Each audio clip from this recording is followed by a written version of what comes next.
अफ़सोसनाक ख़बर अमां पेशा वेझो हादसे सबब बाड़ो फोत 8 ॼणा ज़ख़्मी थी पिया आहिनि। क़ौमी शाहराह ते ट्रालर ऐं मोटरसाइकिल में टक्कर थी पियो आहे। हादसे सबब बाड़ो फोत ऐं औरतुनि समेत 8 ॼणा ज़ख़्मी थी पिया आहिनि। इतला ते पुलिस पहुची फोतीअ जो मढ़ ज़ख़्मियुनि खे अस्पताल मुंतक़िल करे छॾियो आहे। अफ़सोसनाक ख़बर अमां ॾियूं पिया भिटशा वेझो हादसे सबब बाड़ो फोत थी वियो आहे। 8 ॼणा ज़ख़्मी थी पिया आहिनि जॾहिं त क़ौमी शाहराह ते ट्रालर ऐं मोटरसाइकिल विच में टक्कर थी पियो आहे। हादसे जे नतीजे में बाड़ो फोत थी वियो आहे ऐं औरतुनि समेत 8 ॼणा ज़ख़्मी थी पिया आहिनि। इतला ते पुलिस पहुची फोतीअ जो मढ़ ऐं ज़ख़्मियुनि खे अस्पताल मुंतक़िल करे छॾियो आहे। अफ़सोसनाक ख़बर अवां ॾियूं पिया भिटशा वेझो हादसे सबब बाड़ो फोत थी वियो आहे जॾहिं त 8 ॼणा ज़ख़्मी थी पिया आहिनि। क़ौमी शाहराह ते ट्रालर ऐं मोटरसाइकिल विच में टक्कर थी पियो आहे। हादसे जे नतीजे में बाड़ो फोत थी वियो आहे। औरतुनि समेत 8 ॼणा ज़ख़्मी थी पिया आहिनि। अवां खे आगाह करे रहिया आहियूं। इतला ते पुलिस पहुची फोतीअ जो मढ़ ऐं ज़ख़्मियुनि खे अस्पताल मुंतक़िल करे छॾियो आहे।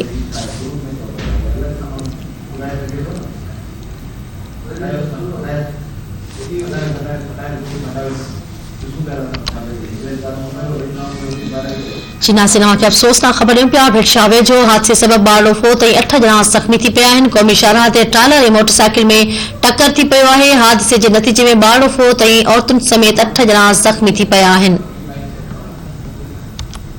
इतला ते पुलिस पहुची फोतीअ जो मढ़ ऐं ज़ख़्मियुनि खे अस्पताल मुंतक़िल करे छॾियो आहे।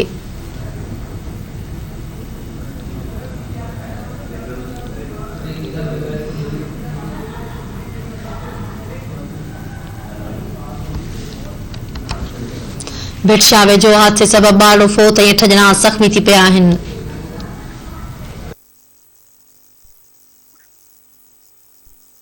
हवाले सां भिटशा खां धरती टीवी न्यूज़ जो रिपोर्टर इरशाद बुघियो लाइन ते मौजूद आहे। जी इरशाद, भिटशा रोड वेझो हादसो पेश आयो, हवाले सां आगाह कजो।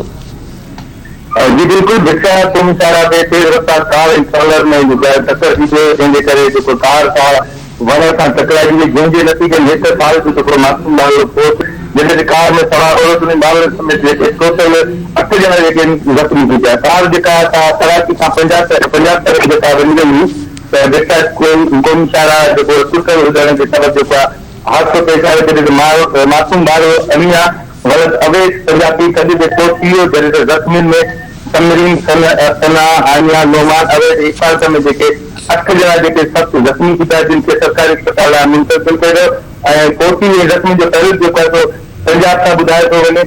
पुलिस पारां ट्रालर ड्राइवर खे जेका पंहिंजी पैरवी में नथी छॾियो आहे। जॾहिं तव्हांखे वधीक ॿुधाईंदासीं त रोड जे करे जेको रोड भॻल हुजण जे करे केतिरा ई रोड जेके हादसा पेश अचनि था। जी ठीकु आहे इरशाद, वॾी महिरबानी तफ़सील जे लाइ।